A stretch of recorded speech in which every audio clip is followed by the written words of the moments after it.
And I say this knowing that many teachers will be up in arms saying, oh, no, you know, that is alien, whatever. But this is experience, and nothing can beat experience. You can argue with experience. If I were to assemble all the students that I taught over the years, they will attest to the fact that they felt better in my classes. They were able to learn without feeling threatened. What happens is when there's corporal punishment, students even fear to ask questions, because when you ask some of the teachers, you ask a question.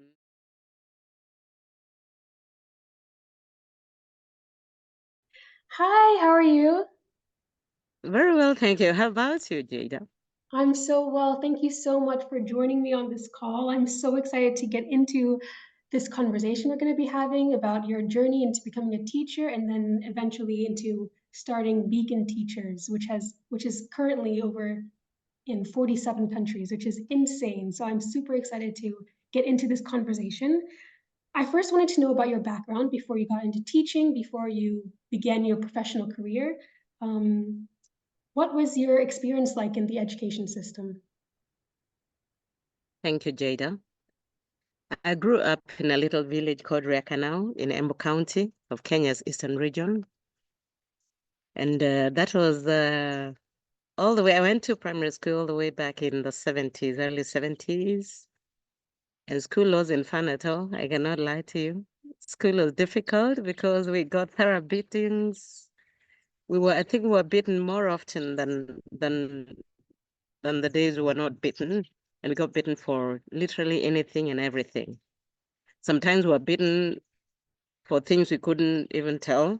You know, a teacher would walk in and just beat you and say you're becoming notorious without explaining.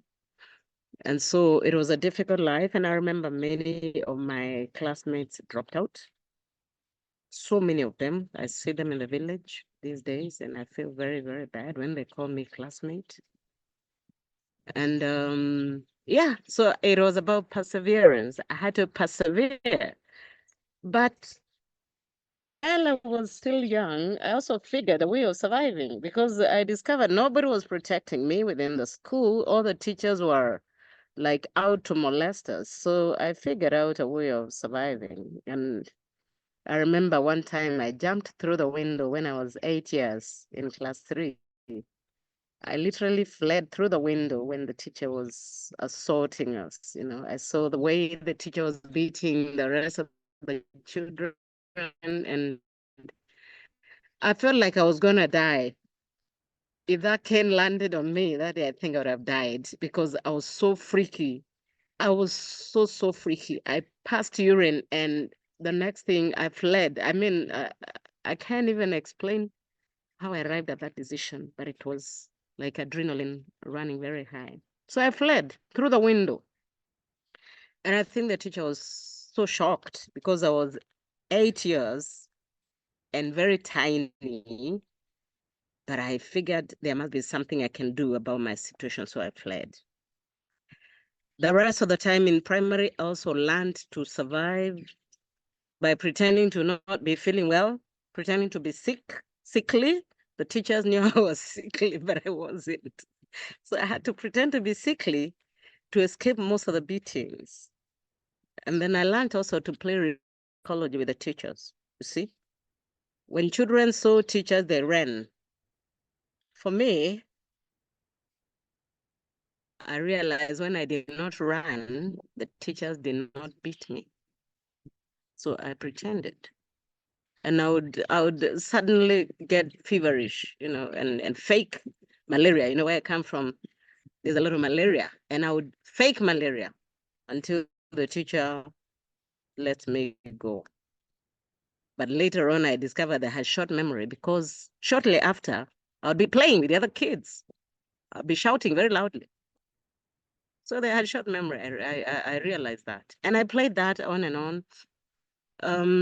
One time I remember I was in class 5 and my classmate tried to sexually assault me in the latrines. The pit latrines were very far from the classrooms.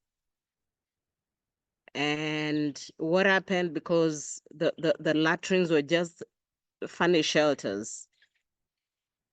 I got into the pit latrine, and this boy came and pushed the door open and got in there. And so we started fighting. In the process, I overpowered him, and then I made a decision never to go to those latrines during break time. Now, during my years, it was an offense to go to the latrines during class time. So I figured another survival tactic. And I faked that I had a vomiting problem. So from that moment on, I would not go to the toilets during break time when the other kids were out. I would wait for somewhere like the first lesson after break, and then I would pretend to be wanting to vomit. And so, of course, there's no teacher who wants to have such a kid in the classroom. So that way I would go to the toilets on my own, when there were no other kids there. And I lived like that the rest of the time until I finished primary school. Now, fast forward, high school was not any better. Beatings also. And then all sorts of sexual harassment by teachers. Within the course of high school, there were 3 attempts of defilement on me by 3 different teachers. What are defilements, if you could explain? Sexual abuse, like rape. Rape for under 18s is called defilement, technically, or legally by law. That is defilement. Rape of a child is defilement. So this particular, in one incident, the teacher came and found me doing inspection as a school prefect. So I was inspecting the teachers' offices, the staff room, literally everything, because I was the prefect on duty that day. And so I didn't know that the teacher had been watching my movement in the compound. So when I got into his office to do the inspection, he rushed in and locked the door. Then he tried to rape me. And I had to fight. I had to really fight. And when he let go of me, okay, he used some very nasty language. And from that day, I decided I had nothing to do with the subject. I never reported to anybody because I did not know how, and there was no system for reporting. And again, I was also embarrassed. I didn't tell that story to anyone, by the way, up to this point. Up to this point, I never told anyone because I feared if I told my best friend, maybe she would tell someone, and then that person would spread, and then I would become a school laughingstock. And then I couldn't report to the principal because I wasn't sure that she was going to take me seriously. And I wasn't sure how she was going to handle it.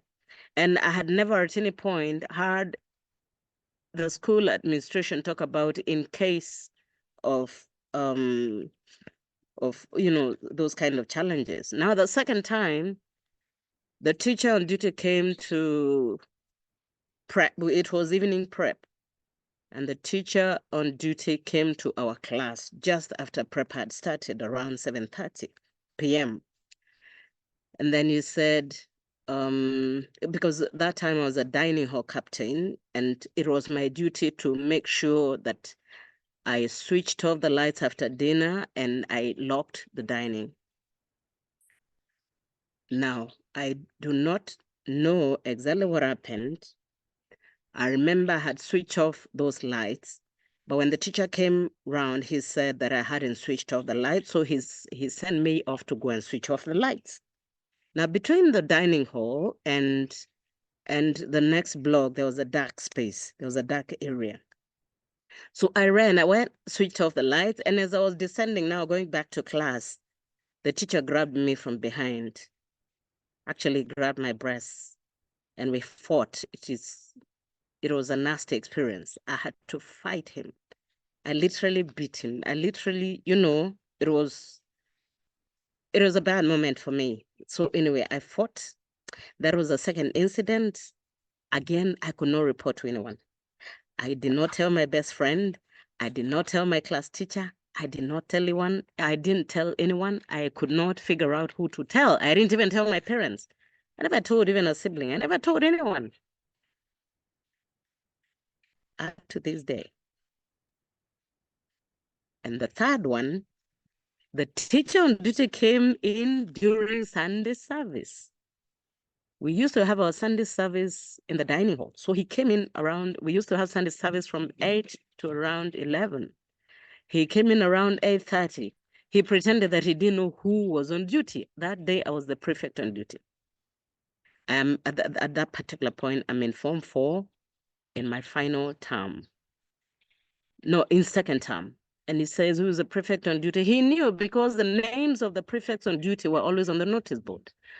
So he said, go to the laboratory and close the curtains for me. I forgot to close the curtains in the laboratory. Go and close them. And as was my character, I just sped off. I literally ran to the laboratory. And because the curtains, the curtain rails were a bit high, so I had to mount on a stool. I stepped on a stool. But somehow my sixth sense told me, no, why didn't these guys close the curtains himself? So I looked through the window and I saw him running towards the same direction. And I knew that he was up to no good. So by the time he was getting in, I was ready to fight. And we fought again. And we fought so hard until I told him, okay, now I'm going to call the whole school. I'm going to yell in such a manner the whole school will be here and then it will be up to you. He let me go. The third time, I never told anyone. I could not report to anyone. I couldn't tell the school, the principal. I couldn't tell the deputy. I couldn't tell anyone. I never told even my friends up to this day because I did not know what would happen. I feared that I would be blamed for it. I feared that somebody would call me careless. I feared that somebody would say I was enticing the teacher. I feared that somebody would ask, how come it's you he picked on? Why didn't he pick on the 700 other girls in the school? Why didn't he pick on any other person? Why you? You must be having an affair with him, So I feared. But again, this is the third subject that I'm going to have to drop. So again, I decided I do not know anything like that subject. So on my list now, you can imagine as I'm coming to sit my exam, I've already deleted from my mind 3 subjects. So that was my experience in high school. But it did not stop there. I was shocked that even in the university, the same kind of thing was to happen. Twice in my university time. The first time, the lecturer said I didn't do an exam, which I had done. And he insisted that I had not done the exam, and he threatened to give me a supplementary because I had not done the exam. Okay, during those days, I don't know whether it still happens, but we used to sign a roll when you go to do exam. And I knew the roll was there, and I had signed the roll. And I had, when you're on campus, you have maybe a group of friends that you walk with all the time or most of the time. On this day, I remember I had gone to that examination with 2 of my other friends, and we signed the roll together. And I could remember clearly the lecturer who was invigilating the exam. And I told this lecturer, this professor, this lecturer so-and-so was invigilating the exam. So if you can ask him for the roll, you will see my signature is there. He refused. He said he knew, he was aware that I had not done the exam, and there was no argument. But thank God, within that space, there was a lady lecturer next door who had the argument. And when she came out, she came into his office and she asked me what was happening. When I explained, she told me, leave him to me. I still remember her words. She said, leave him to me. And from the way she responded, it's like she had had some experience with him. So I left her with him and I went. After that, in my final year, this was in my second year, in my third final year, a lecturer asked me out and I refused. And then he threatened to give me a supplementary. And I thought it was a good joke, you know. How now? How do you give me a supplementary for what?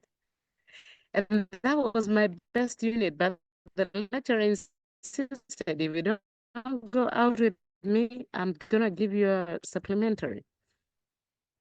Not mean that I've not learned. I already learned. I have the material in my head. So whether you give me a supplementary or not, it wouldn't matter. I actually told him it will not make a difference in my life. Believe you me, the lecturer made good his threat. He gave me a supplementary for not going out with him. So you can imagine those days we used to graduate, get our appointment letters, and go to start work. And then I'm already in the field. I've started working, and my principal shows up with a letter for me to go do supplementary. This is a joke, and I like to tell this story because it is, I find it very interesting. So I'm getting the letter to go and do supplementary on a Friday evening. The supplementary is on Monday. So I travel back to campus and I confront the lecturer and I tell him, between you and I, you know, I did not fail the exam. If you're going to make me fail again, then I'm going to have to deal with you differently. You know that I did not fail the exam, so I have not come to do a supplementary exam. I have come to comply with the regulation because the university has invited me to do a supplementary. I have come, but I do not have any other answers than those that I gave you in the first script. So my duty here will be just to write my name on the script, and I'll leave you with the script to go and copy the answers from the original script. Jada, you can imagine that is exactly what I did. Because I knew I had not failed the exam. And that was my best unit in English, a unit called phonology. That was it. So I went into the exam room. I wrote my name and my admission number, and I left. And I told the lecturer to go copy the answers from the original script because I knew I had not failed. So that was my experience growing up through the education system in Kenya. And what bothers me is that many years later, this is still happening. Those kind of stories are still happening. Those kind of things are still happening in our school system. They're still happening in our universities. I hear lots of them from students, from children. Wow. I forgot to say earlier, during my primary school years, even sexual violence against school children was so common in my primary school. I remember one particular teacher, the children are always discussing him. They were always talking about him, about what he had done to them. But then I was just only a little girl. I could only listen from the sides, and the girls did not know that I understood what they were talking about. But they never reported these things to anyone. They didn't report to the head teacher. They didn't report to their parents. It was just like that. And sometimes they got pregnant, but everything was hushed. 2024, this pain is still running through the veins of education system in this country. And it bothers me. I know I've told you too many things. No, you have not. I want to first apologize for everything that's happened to you, because that should not Thank you. happen to anyone. And I thank you so much for being so vulnerable on this platform because it will give space for other people who have dealt with sexual abuse, sexual violence, space to grieve and then space to share their story so that other people can get help and so that this can be prevented further. And that's why it's so important with the work that you're doing, and we'll get there later. But after all this, I imagine that the psychological effects must have been so damaging. Could you maybe explain your process and how you dealt with everything that had happened, and how you, even after dealing with that, chose to go back into that education industry? Um, Thank you. Thank you for that question. Now, first, I always worried that it was happening to other children. But at that particular point, I also learned that every individual can survive if they first of all understand their environment, if they understand what they are dealing with, if they understand their challenge, and if they what do I call it? Call together all the inner strength, the mental, the psychological, if you have an undying spirit, you say, I'll not die, I will live, I will not crash, I will move on. Because like for me, having to fight with teachers, you can imagine you're fighting this, this is your teacher, this is Mr. So-and-so, you have always respected him, and you cannot tell that to anybody because the system, the environment is not conducive. And then you don't want to be told to be called the one who is spoiling teachers' names. I say I survived not first by the grace of God, but I was also very determined and had that undying spirit. I said, if it is no, it is no. If it is wrong, I will not take it. If it is not supposed to happen, it will not happen.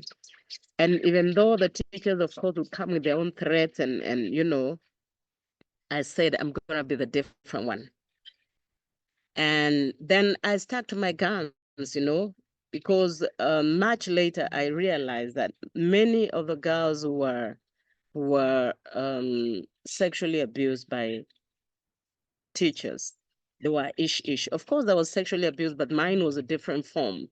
But many of them that ended up being sexually assaulted, they were ish. They were ish, or they were not strong enough in the mind, in the spirit, to say no and stick there and let whatever happen beyond that. For instance, when the lecturer told me that he was going to choose between getting a supplementary and going out with him, I knew that, okay, he had the, I knew he had the power.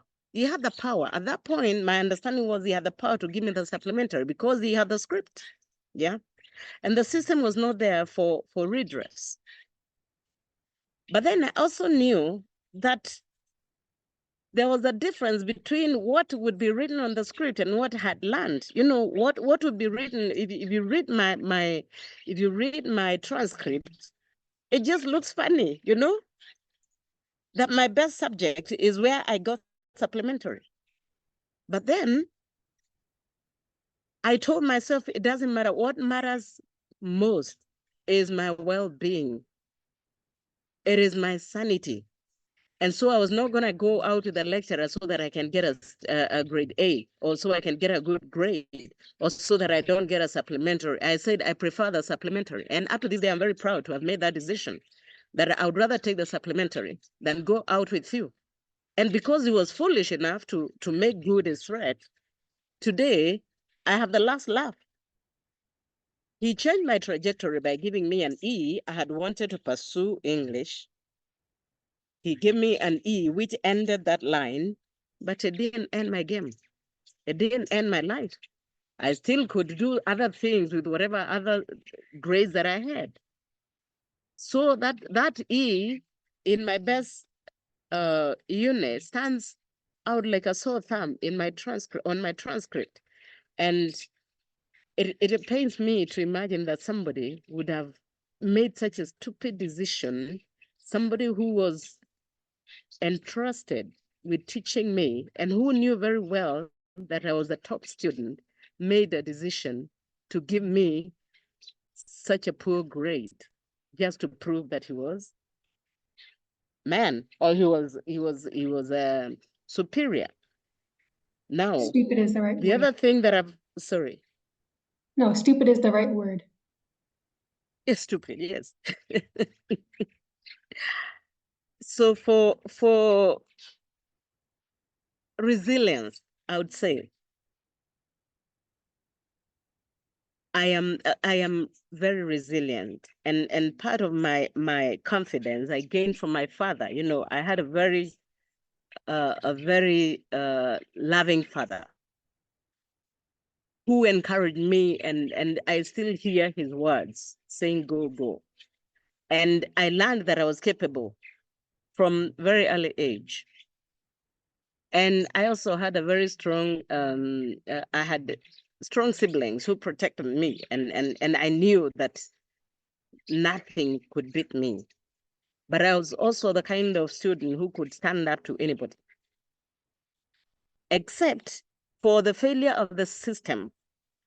The fact that school rules did not include, they didn't include in case you're threatened, report this and this. Nobody, I remember during school assemblies and all the assemblies that we ever had in school, nobody ever talked about sexual violence. Nobody ever talked about in case, even though it was known very well through the system that teachers were molesting girls.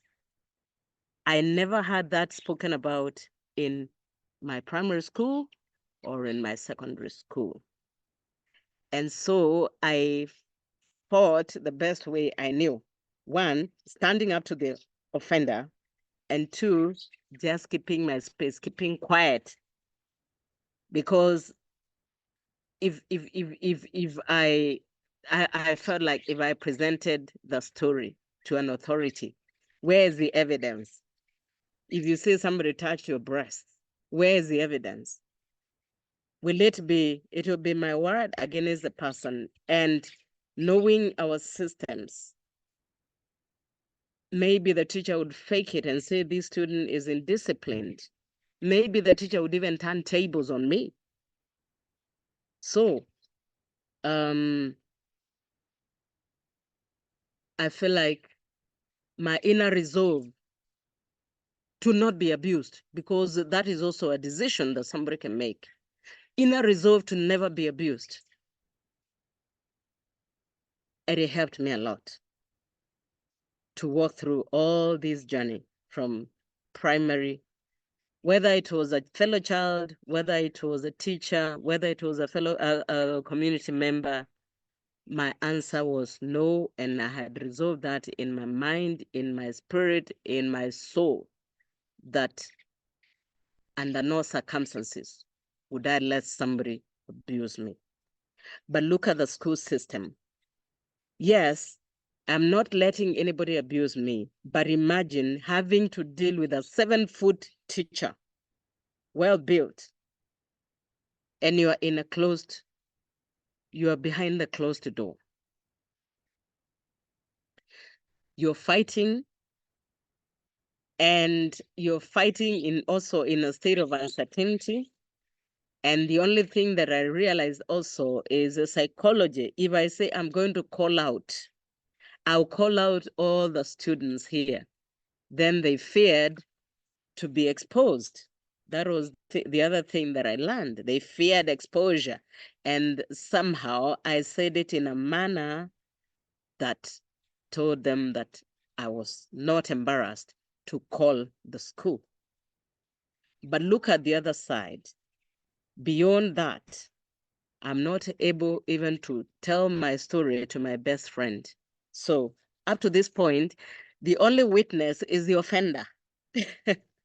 Up to this point, the only other person who knows the story is the offending person. At least for the university one, I told my friends in advance, I said, Mr. So-and-so, Mr. So-and-so has asked me out and I refused and blah, blah, and let's watch what happens. And the next weekend, and after the weekend, he comes and he calls me and we are giggling, and I know that he's going to come up with something nasty. At least for this, I have witnesses. I have people I told I was much older. In high school, you're more closed, and then you're all in a state of uncertainty because the rules don't allow you. They didn't tell you, the school managers, the school administration did not tell you to shout. The school administration does not have a reporting system. There's no reporting system for those kind of threats, for that kind of abuse whatsoever. In Form 1, one of the teachers said, "You're too ugly for me to see, you're not to look at." I'm a little Form 1, and the teacher says something funny, and we're all laughing, but he picks on me and says, "You're too ugly for me to see." Now, um, that is also a kind of abuse, It is also abuse. But then that one, I just brush it off and move on. I tell myself ugliness has nothing to do with learning. And every day the teacher comes to class and I'm like, this teacher said I'm too ugly for him to see. And because of that reason, I end up dropping that subject. Eventually I dropped the subject. Thank God it was an elective, so I dropped it just because of his words. So this is it. This is the kind of trajectory that I've come through.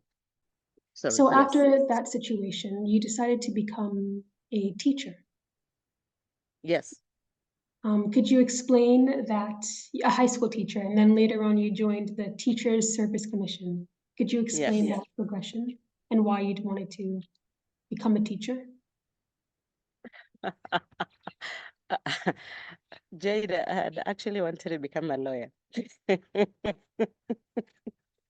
You're very good with your words. You're very good. I'm not surprised. But anyway, my teachers, apart from, forget about the bad teachers, I also had some good teachers. And I admired one called Eva, and teacher Eva had a lot of influence on me because she liked me, she encouraged me, sometimes she used to give me pocket money, she encouraged me along, and I saw it's a nice thing. Even though I had initially wanted to be a lawyer, I saw also teaching was a nice thing. But then again, I didn't make the points for law. So that was like the second option was education. So I went for my second option. And I didn't mind teaching, I like teaching. Even now I like teaching a lot. And I saw it as an opportunity to reach many kids, to reach many people, and to tell, what do I say, to share knowledge. And I also was keen to see if I could help turn around something, change something. Like, I didn't like the way some of the teachers made us feel. I remember when I was in primary school, there were teachers who would say, "You will never make it. You will never amount to anything." Some of them would say things like, "You've already failed." Anyway, you haven't even done the exam, but the teacher saying you have already failed. So I wanted to change something. I didn't know exactly what, but I wanted to change something. And I also wanted to play my part in dispensing knowledge. And I also wanted to make students feel better. Actually, I was very determined that my students would find a better teacher, that they would find me a worthy teacher, that they would enjoy learning through my hands. And believe you me, when I started teaching, and I found that many of the teachers were assaulting children, corporal punishment and what have you, I chose a different path. Within my first term of teaching, even though I was inducted into corporal punishment. Within my first term of teaching, I resolved to never beat children. And I started discussing with them character, discipline. I started negotiating with them and helping them understand the value of discipline. And I still remember I remember some of my students much later would come up and say, "You frustrated us when you stopped beating us." You know, that by not administering corporal punishment, I frustrated them. I didn't know that they were initially provoking me to cane them. Those days caning was legal. According to Education Act Cap 211, caning in Kenya was allowed by law. So you could cane kids at will. But I made the decision to stop caning them, and I started teaching them the value of discipline, the value of just being good students. So many years later, I discovered that when I was caning them, they were feeling, because my first station, my first teaching station, I taught big boys. They were actually bigger than me by far, and so my caning them was not making much difference. It wasn't even making sense. So they would provoke me so they see me caning them. Within a few weeks, I gave it up. And when I negotiated discipline, I realized that they were better.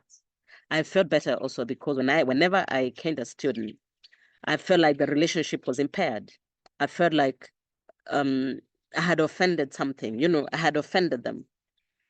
But when I stopped caning them and started discussing character, discipline, they became good students and they stopped offending.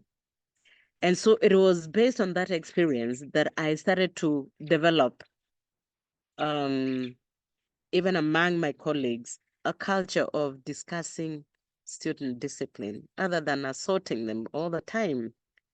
I started helping students understand the value of being disciplined. I would reason with a student. For instance, what did you gain by behaving this way? Because I really don't have time to waste on caning you. Now, what will you gain if I cane you? What will you gain if I tell you to go out and cut grass, to go out and, I don't know, sometimes we tell them they would be told to go and cut trees, all sorts of funny punishments. So, from that time, and my students enjoyed, we enjoyed our lessons, we enjoyed the classes, we enjoyed the interaction.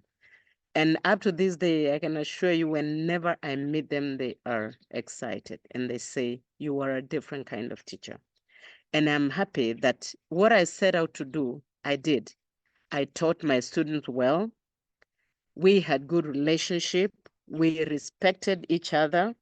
Though a lot of times teachers think they're the ones who deserve respect, even students deserve respect because they are human. And so when I showed students respect, they also respected me back.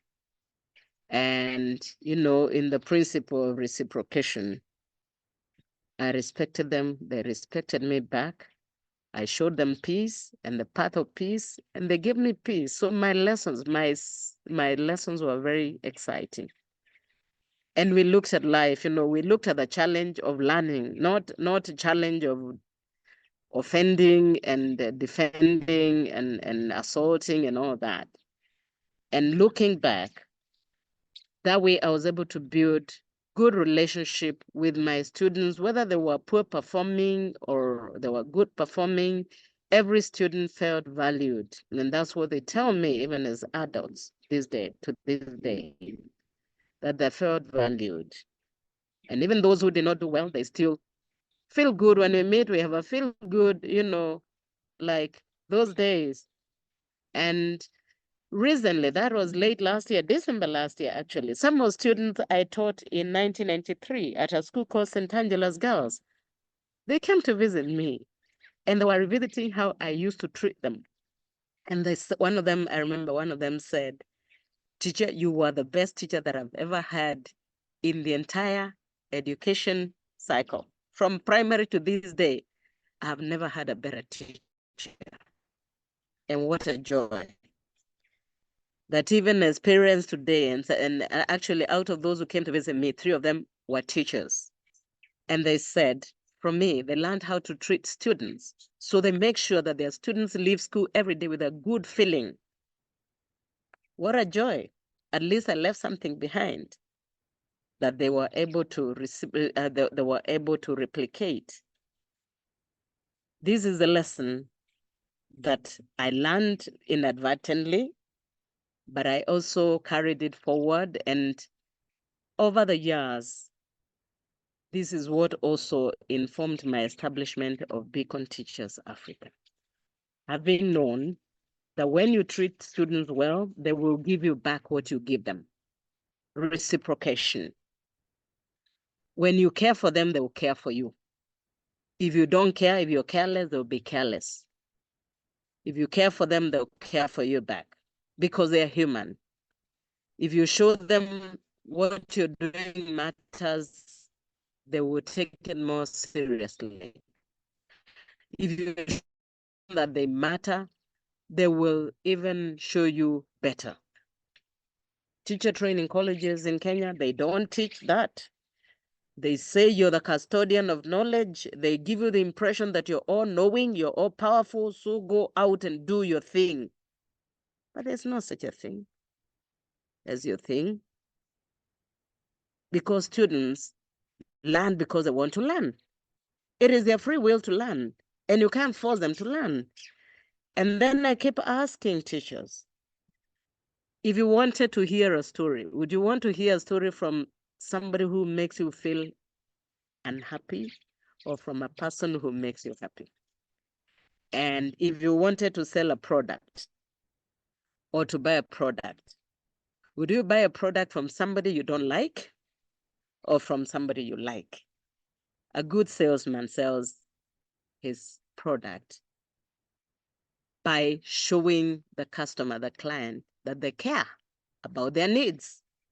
So apart from teaching the subject, I learned to teach my students to be good human beings, be responsible. If they learn to be responsible, they'll be careful about how they handle learning. They'll be careful to complete your homework. You won't have to fight. If they learn to be good human beings, they'll be careful not to offend one another and not to offend you. So all along, I taught my students to be good human beings, to be humane, to be good to one another, and to be good to their teachers. But of course, if you're a teacher and you're not good to your students, why should they be good to you? There's no reason. So you will hear a lot of teachers here in Kenya complaining about how students are ungovernable, how students can only be managed through the cane. But from my experience, the thing that will never work is called a cane. It will never work because a human being is intelligent enough to make a decision on what to do and what not to do. I ask teachers, if you beat kids to behave in a certain manner, what about the moment you're not there to beat them? If the only way you can control them is by beating them, if the only way you know how to manage discipline is by beating, what about over the weekend when they are not in school? What about over the holidays when they are not in school? What about at night when you're not in their dormitories? How about the day you are unwell and you're not in class, you're not in school? How can you pretend to be able to control a human being by beating them? You beat them, they fear the beating. But while you're away, they do all sorts of things. But if you teach them good sense, if you teach them to be responsible, to be good human beings, my experience is that they are able to move forward. They are able to develop good sense and a sense of responsibility. and they're able to carry that throughout. I call it building sustainable discipline.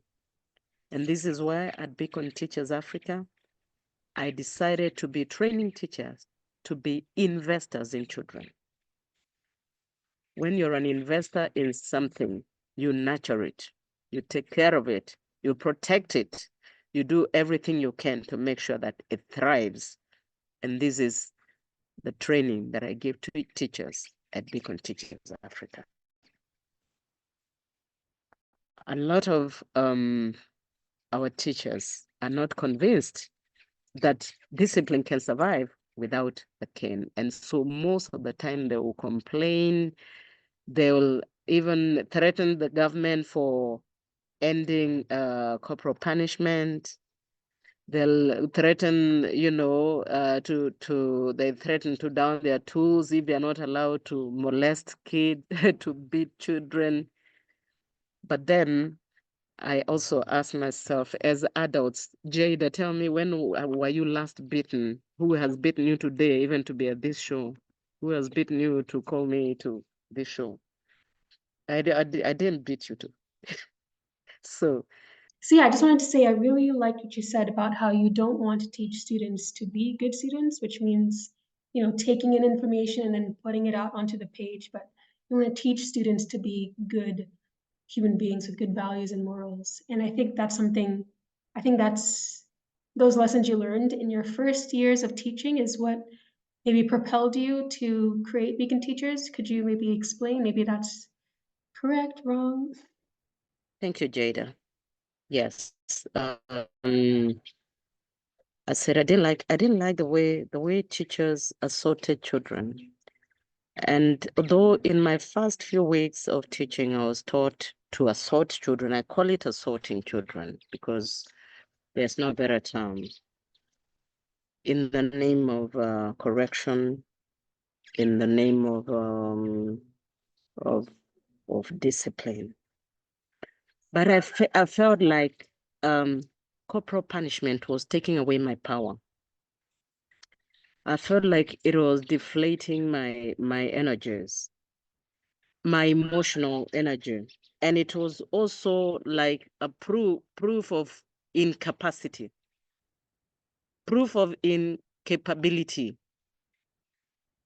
Because why are you beating, first of all, somebody who is not equal? Why am I fighting a child? Because I'm an adult. The one I'm beating is a child.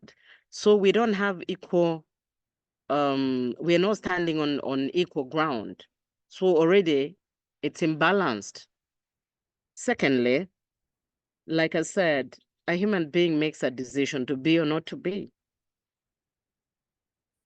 And I chose to pursue what I saw was more sustainable. When they make a decision to not follow a certain path, then they stick to that. But when it is the teacher forcing them to follow a certain path, then they will only follow as far as they can see the teacher.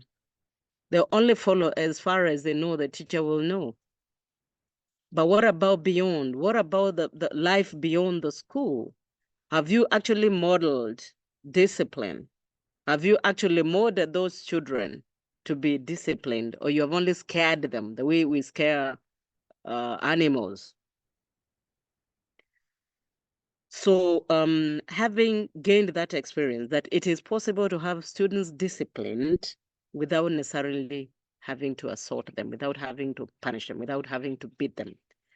And I say this knowing that many teachers will be up in arms saying, oh, no, you know, that is alien, whatever. But this is experience, and nothing can beat experience. You can argue with experience. If I were to assemble all the students that I taught over the years, they will attest to the fact that they felt better in my classes. They were able to learn without feeling threatened.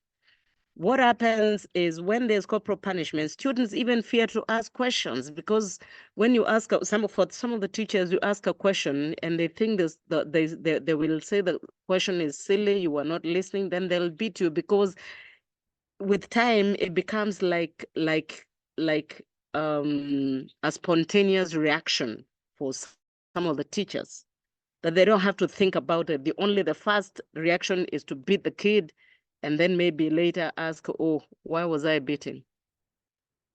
And so having had this experience and having seen how my students came out well, while other teachers were struggling with discipline, because even though I managed to discipline my students, it is not that they were disciplined for everyone else, for every other teacher.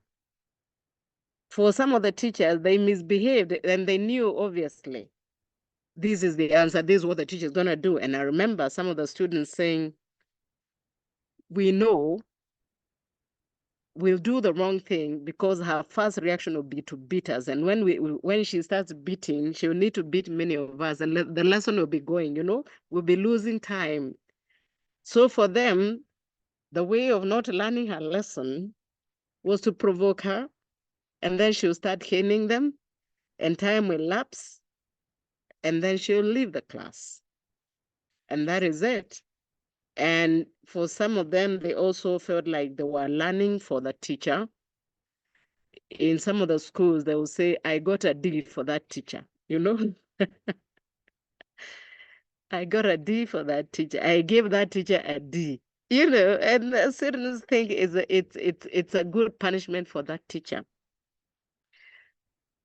I learned through that experience that when students are well nurtured, when they have a good teacher, even the poorest of them all can learn. And to me, there's no such a thing as a poor student. It's just a student who is not connecting. It's just a student that is not connecting what is being taught. It doesn't mean they're poor. They just haven't connected. And so I train teachers also to learn how to help students connect. And the first way of helping a student connect with the lesson, with the learning, the subject, is to connect with them. So we train teachers to connect with students. And there's something called connecting before correcting.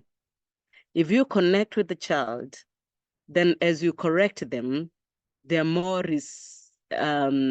they're more receptive than if you're correcting an enemy. I don't know if you ever tried to correct an enemy. Like, why did you do this? So what? But if you have connected, then you can correct easily. Because what they do is, as human beings, they'll not want to offend somebody who cares for them. They'll not want to create a situation of conflict or bad feeling. And in the process, you're gaining, as a teacher, you gain much more than when you try to fight. And I ask teachers sometimes, who opens a shop? Which businessman will open a business? Open your shop in the morning, your grocery shop. And when your customers come to buy, you beat them. How? Does it make sense that you're beating your customers? And who is expecting to make good sales if they are beating their customers? So these are some of the lessons, the analogies that I give teachers. And I do know that education can greatly benefit. Our education system can greatly benefit from positive discipline if teachers learn the tools for positive discipline. And if teachers bring themselves to a point where they accept that they are first human, they're not just teachers, they're human beings. And human beings and fellow human beings must relate in a certain manner with fellow human beings. Teachers, they think there are different kind of human beings, and children are different kind of human beings.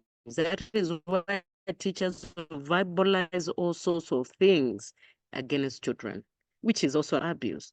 I want you to imagine a teacher who mentions the looks of a child, calls the child ugly. I can say it in Kiswahili, like one of the teachers was saying, wewe wa matiti kubwa, you have huge breasts. Can you respond to this question? Now, who would like to be referred to in that manner?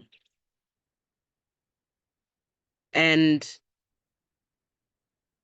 as as a teacher and as a leader of Beacon Teachers Africa, I have seen just how much value there has been when we trained teachers on positive discipline, when we taught teachers to connect with the children. If you were to listen to the Beacon teachers' own stories, they will tell you how after connecting with the children tell them everything, literally everything that is bothering them, whether it is at home or in the school or anywhere, in whatever space, they are willing to speak to them. Because however small, however big a student, a pupil is, they have their own cares as human beings. They have their own worries. They have things that bother them that sometimes will make them not learn.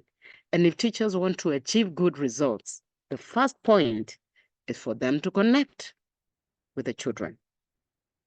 Show the children that you care about them as human beings, not you care that they produce grade A, because grade A is just a grade. And who told you it's a grade A anyway?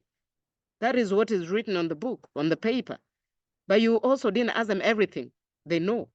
So you see how skewed we are, especially here in Kenya, where a lot of teachers will be more interested, more keen to follow through with children who score well, ignoring those who don't score well, forgetting that every child as an individual has potential for big things. And that potential, if it is not ignited, if it is not nurtured, if they are not helped to bring it out, then we continue pounding water. You know, there's something we call pounding water. In my community, we have a certain dish we make by pounding maize. But if you pound water, you cannot get anything out of it. You just get water.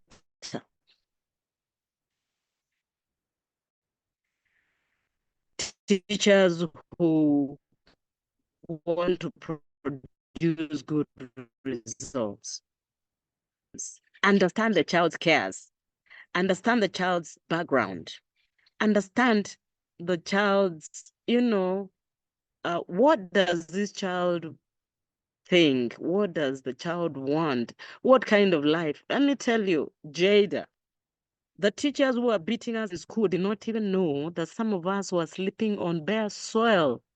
We did not even have cartons to sleep on. So a child has agonized the whole night without a blanket. You've been hit by the cold throughout the night. You have slept hungry. You have spent the day hungry the day before, the next day. And the teacher is beating you. The teacher is like adding a lot of pain to your life when you're already in pain. I came from a very poor background. And we slept on bare soil without a blanket, a lot of times hungry. But the teachers did not understand. They just looked at the children generally. They just looked at us generally, and they thought, oh, this one is, I'm not a big head. I have struggled to get up. That is how come I came to school late, because I was too hungry even to get out of the house. But I'm here. Can you rejoice that I've arrived? So this is why I feel that we have lost a lot of traction. I'll say we think we are gaining, but when I go to my village, like now, I'm talking to you from my rural home. And this afternoon, I had a conversation with my brother, my big brother, who was also in my class. We were in the same class in primary school. And we were going through the chapters of pain as we went through school. And we were talking about some of our classmates who never made it beyond primary school and how they're struggling. Just teachers who did not recognize their professional call, teachers who did not recognize that they were doing what they were doing for the community. So out of our class of 40 kids, I think only 5 of us made it to high school, to good high schools. So the rest became dropouts. And now you can imagine, many years later, it begins to dawn on you. This is when you see the reality that all these people, they are struggling. And you're here. In fact, I met one of those teachers the other day in the village, at some marketplace. And I looked at him and I heard the words he was using when we were young, and he was saying we'll never make it. And I didn't know what to tell him. He's now old and retired. He said we weren't going to make it. What did he benefit by saying we were never going to make it? And for teachers watching this, I'd like you to learn to just tell your students you'll make it. Even when you think they will not make it, please tell them they will make it, because your words will be echoed many years later. Even when they are old and they have children, they will tell their children what you said to them. One of the students all the teachers thought could not make it. And I taught her in Form 3 when she could not make it. Everybody believed she could not read, she could not write, she could not learn anything. But I challenged myself as a teacher and I said, you can do it. You can make it because you're in the hands of a good teacher. I like That that. lady, today yes, I said to her, you are in my hands. You cannot fail in my hands. You're in the hands of a good teacher, so you're going to make it. And that time I'm speaking to a student who is in Form 3, who cannot read or write, who has just come to my class from another school, a school that neglected her up to Form 3. A student in Form 3 who cannot read and write, who can dare tell them they can make it? It's like, obviously, they are done. But I convinced myself that because I was a good teacher, I convinced myself that this girl must make it, and she did make it. I made sure my worst student, worst in quotes, went to university. So today she's a graduate teacher, and I was shocked when her daughter called me to confirm whether the story the mother tells them is true. Is it true my mother did not know how to read and write in Form 3?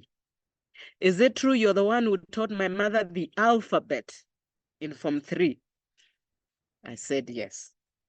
So to the teachers, any teacher who thinks that their student cannot make it, let them hear me out. Let them listen to this story and be encouraged that any student, as long as they have sound mind, they can make it to the highest level. My worst student is a graduate of psychology. What an honor. And she's married to a surgeon. Wow. And sometimes all it takes is to say, you can make it. And so I wanted to ask, what does it mean to be a beacon teacher? Pardon me? Sorry? Sorry, I want to say, what does it mean to be a beacon teacher? A teacher who believes that all things are possible for the child. It is a teacher who believes in the well-being of a child, that they have a responsibility to ensure the well-being of a child. It is a teacher who believes in investing in a child. In brief, a teacher who believes that they are supposed to be catalysts for a child's well-being and learning. At Beacon Teachers Africa, we say it is where passion powers action. Beacon teachers have a passion for protecting children and for ensuring that children are the best they can be, that they achieve academically everything that they could achieve, and that even as they teach, children are protected. We protect every child all the time, everywhere. That is our principle. That no matter how badly off economically a child's family is, we shall hold their hand and take them to the highest space they can get to. And that is what keeps Beacon teachers. A Beacon teacher is very sacrificial. I would share with you 1,000 stories about what Beacon teachers have done so far. Beacon teachers sacrifice. They sacrifice their time to get the poorest kid to attain a grade to take them to the next level. They sacrifice their time to protect or to follow through cases of children who have issues at home or in school or wherever. They hold their hands. They make sure that children are protected. Beacon teachers sacrifice their resources even to take children back to school who had dropped out.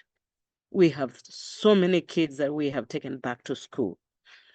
In one of our schools, one of our counties in Nyeri County, one Beacon teacher called Esther, when she was posted to a new school and discovered they were not leaving class, literally. They weren't even going for lunch. They were not going for games. They would just sit in the classroom from morning until the school ends, and then that's when they would wait until everybody leaves and they would leave. Why? She discovered their clothes were in tatters, that the back sides of their dresses were so bad. Some of them did not have sanitary pads. So when they soiled themselves, they could not leave. And this Beacon had to sacrifice her own salary. We didn't get to know about it until the day she showed up, the video and the photos at pupils in new uniform, receiving new uniform from her. And she said, I had to do this for the children because I'm so grieved that their parents left them. Many of the children, she said, the parents disappeared at a place called Kieni in Nyeri. Apparently, there's a culture of parents just disappearing and leaving small kids on their own. And when the uniform is torn, they have no one to turn to. But then look, all this time, Beacon Esther has just gone to that school.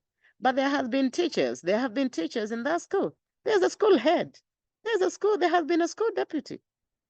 There are many other teachers who have been there. They never noticed.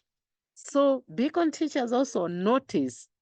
They notice need and they work to fill the gaps for children so that children have a life that they can be proud of. The other thing that we do as Beacon teachers is to help other teachers understand the value of positive discipline, managing discipline sustainably, so that tomorrow you will not look back with embarrassment. Sometimes, we say you can win a battle, but lose a war. So for us as Beacon teachers, we are very careful not to win battles, but lose a war. We'd like to win the war. And to win the war, we must use tools that are sharpened for the bigger picture, for the long haul. Beacon teachers also, they support one another. I have shared with you stories about Beacon teachers, even who see children with certain conditions, health conditions, and mobilize resources to take those children to hospital. So that's why I said a Beacon teacher is a very sacrificial teacher. Beacon teachers contribute their resources even to give to parents who have litigation issues, who have cases.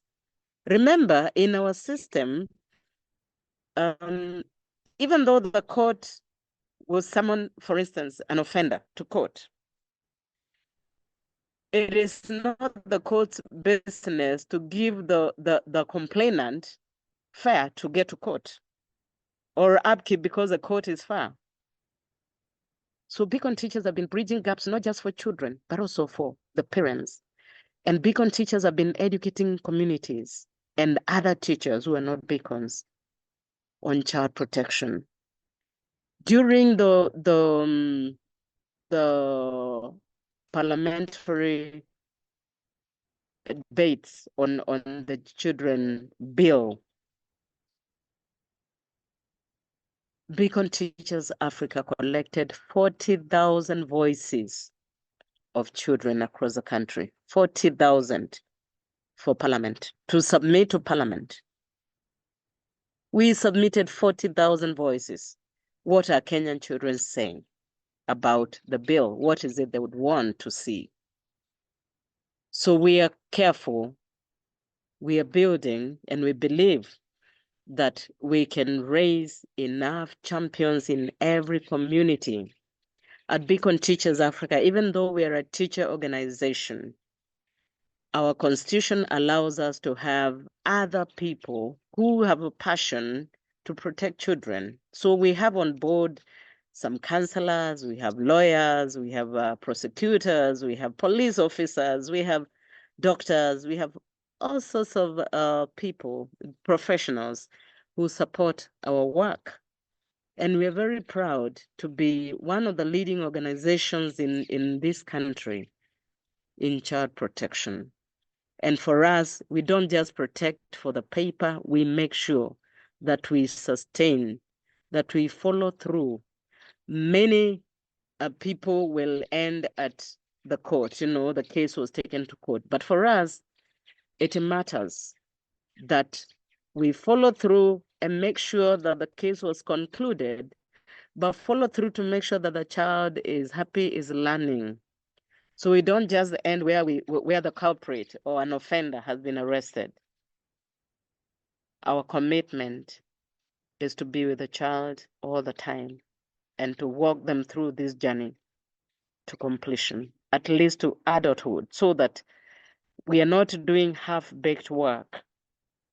If I was protecting a child, if a child was in danger, a child was threatened,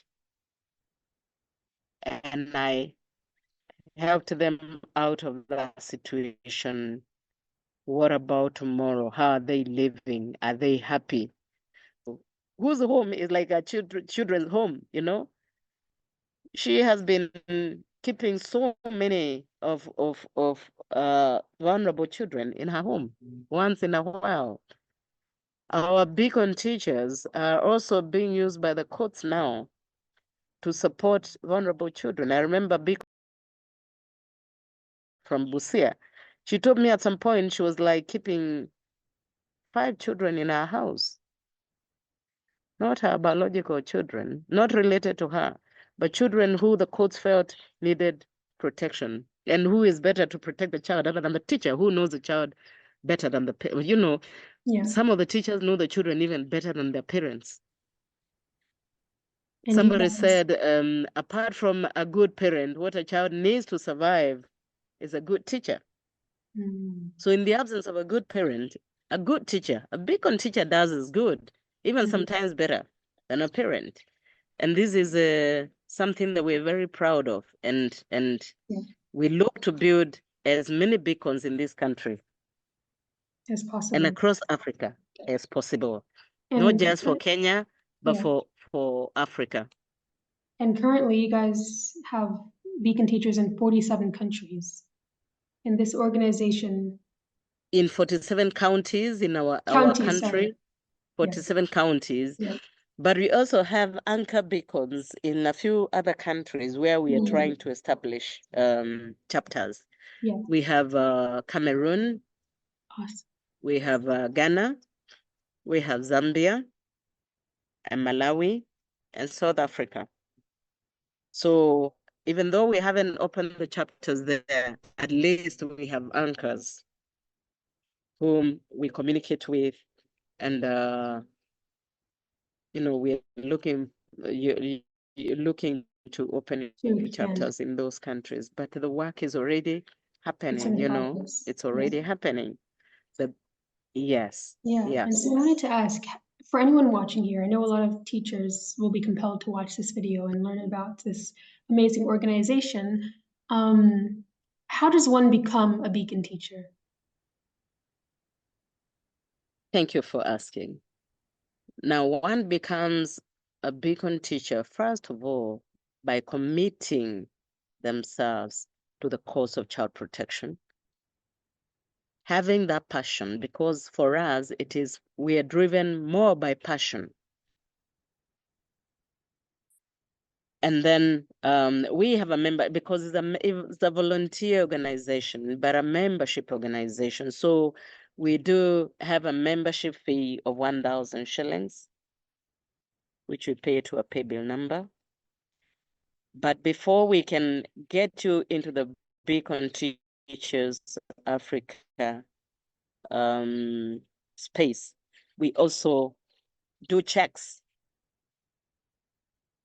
We do checks. We confirm so that we are not now getting into our space molesters, abusers. Beacon teachers who are joining us, they have to be vetted. We have a system for vetting them. And most of the time, we also use other Beacon teachers to introduce them space. For us, because of our passion, we work 24/7. We don't have working hours. We don't have that I'm asleep or I'm sleepy or I. Beacon teachers call one another at 2 a.m. when nobody would respond to a call. Beacon teachers, if you were to get into their WhatsApp forums, you'll find sometimes even at 2 a.m., they're calling out one another. I have a case. Somebody please join me at the police station at 8 o'clock. Somebody come with me at 7 a.m. We're going to do a rescue at this and this place. Somebody come and help me. Somebody send me 200 shillings. I'm short of 200 shillings. I need to get this parent to this and this place. Someone send me help for this and this child. Someone help me buy shoes for this child. I'm taking her to school. I want her to be in school by 9 o'clock latest. And I'm short of money for fee for shoes. That is Beacon. So back to your question, pay bill number, we do 247247 and then account number 371432. Once and then 432, then hash the name of the Beacon. Once the Beacon has paid into membership, then we take them through induction, through training, thorough training to understand what it entails to be a Beacon. And we also train them on the law, legal provisions around child protection, particularly Article 53 of the Constitution under the Bill of Rights, Chapter 4. And we take them through the Sexual Offences Act and the Children Act. And because we are a teacher organization, we also take them through the TSC regulations afresh. We know that as teachers, they already know, but we also take them through TSC Act, through TSC Code of Regulations, particularly the chapters that talk about child protection. And then we now inculcate, we impact, we indoctrinate, we induct, we do everything we can to get them into the passion. Now we have chapters in every county, in the 47 counties, but we also have sub-county chapters. Actually, we have 250 sub-county chapters. So wherever the Beacon teacher is, they will find somebody who can train them, who can hold their hand. And what I love about this space is that Beacon teachers, they support one another, tooth and nail. Beacon teachers are there for one another. They provide psychosocial support for one another. They provide financial support for one another, with one another. And anytime a Beacon teacher calls out, I remember a couple of weeks ago when the Form 1s were joining, I remember a Beacon teacher from Kwale. She said, I found this girl, I'm a new teacher in this school, but this girl came to collect, I don't know, she went to her school to collect her result slip. But the teacher noticed that this girl is collecting her result slip and it is way into the term. Are you not going to have you not gone to Form 1? And she discovers this girl has not been to Form 1, has not joined Form 1. And the teacher follows through and actually goes up to the home of this girl, only to find that they live in a mad house, which is also almost falling apart. And this Beacon, she posted on the wall the photo of that girl, and she said, I want this girl to be in school by Monday. Out of the beacons, one beacon teacher came up and said, I will give her space in my school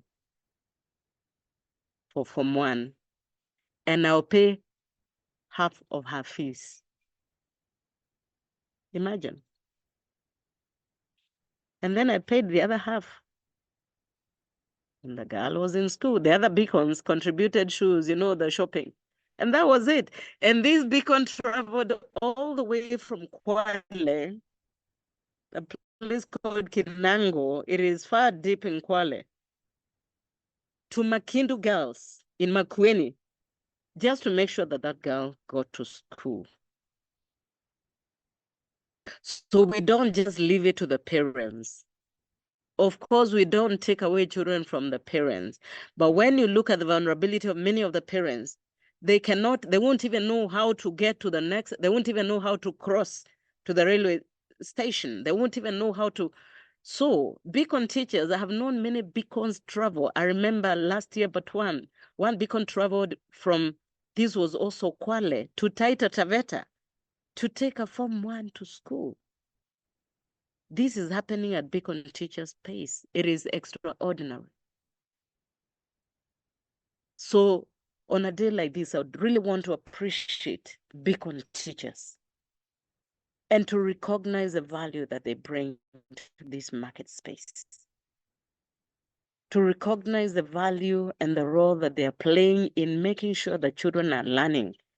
For us, there's no child that should be out of school. And even when nobody's noticing, we notice. And when we notice, we don't just notice, we act. But the burden is huge because there are lots and lots of children who are still not in school. And so my clarion call is for persons of goodwill. I want to challenge every person who has whatever capacity, however small.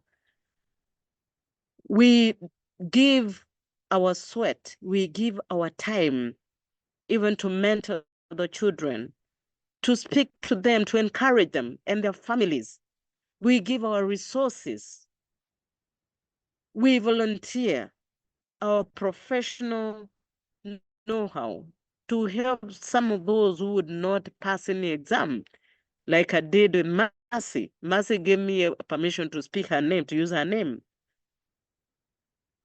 We volunteer, we go beyond the call of duty. So I would call out, my clarion call is a persons of goodwill. Come out and bring your resources to Beacon Teachers Africa. Let us support the children that are the future of this nation. Let us protect the children that are the future of this nation. They are the future. And when I talk about protecting children, I know we talk a lot about girls, but boys are also so vulnerable. The boy child is also so vulnerable in today's society. Mm. And I fear that many of them have retreated into themselves. And they're not talking about it because they feel like I was at a forum the other day and somebody said, the boys don't talk because nobody pays attention. Mm. I pray, because at Beacon Teachers Africa, we are paying attention. We are listening to the voices of girls as we are listening, or boys as we are listening to the voices of girls. Mm. We are listening to the cry of boys as we are listening to the cry of girls, and we are taking action for every cry. I call out my fellow Kenyans that we should not tire. I know there are other organizations that are supporting, and I want to appreciate the support that we get from World Vision, from Save the Children, from Total News. I want to appreciate them. And individuals, I might not name all of them, but I would like on a day like this to say, this battle is fierce. Child protection is not child play. It is heavy, it is demanding, and it's like literally every home, every village, every small space, there's a child calling out for help. There's a child crying. There are still many children who have not gone to Form 1. If you're in a place where there are children who have not gone to Form 1, please call out, speak to us, and let us see what we can do. Other children have dropped out. Other children have dropped out of school because they don't have the money to pay the levies. And I'm asking, because I know we have CDF, the counties also have bursary schemes. Please look out for those children and support them. Let them go back to school. There's no future without education. We cannot expect to develop. We cannot expect to get far without supporting our children today, because if we don't do that, tomorrow we breed a generation of pain. And when we breed a generation of pain, the only thing they'll be giving us back is pain. And if we want to run away from pain tomorrow, we must protect our children today. Whatever you can provide, whatever you can support with, I challenge every adult of goodwill to come out and support children. Support Beacon teachers. Our work speaks for itself,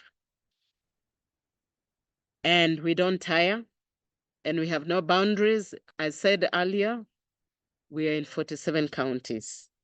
Support the work of Beacon Teachers Africa, and I can assure you we'll have a better nation tomorrow. Those were powerful, powerful words. As we're closing, I wanted to ask if you have any parting messages. I know you just gave them. If you have any more that you'd like to leave them with, maybe about the future of Beacon Teachers, one message you want listeners to leave with in regards to anything.